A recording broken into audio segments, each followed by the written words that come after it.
will again come back on the SIMOPS methodology and objective. Guys, our today's scope is we need to identify all potential SIMOPS activity. And then we can find out the conflict of the activity. And after that, we need to evaluate whether this SIMOPS activity has potential hazard. If it is the same nature hazard, no concern. But if it's hazard, we should be concerned. And then we need to understand whether these activities can be done together. Then we will say A for allow. And if it is not allowed, do we need some additional control measures or safeguards? So we will put some restrictions. That will be R. And there will be something which we cannot do together, like some of the critical drilling activity and some hot work of construction. We cannot do it, so we will prohibit. So we will have a systematic approach. I will take you through about how it goes. If you have any question, definitely please feel free to ask me.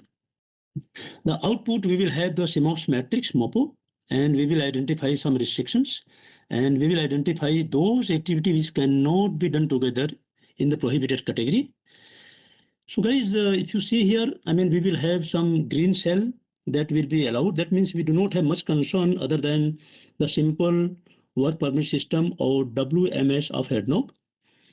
You will feel some yellow cell, which is R, means restricted. That means when you have these two activity expected at the same time in the same hazard area, then we have to restrict it and we have to put some additional safe controls so that we don't see any unwanted events, maybe near misses, hypos, and of course, we don't expect any LTI or incidents.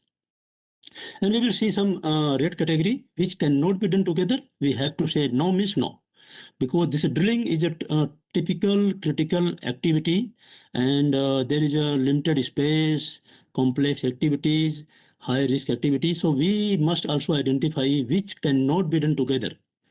And then we will see if there is some information we are missing, we'll put in the further study category. So likewise, we will find out almost 5 types of activity during SIMOPS. So this is a simple and sample example.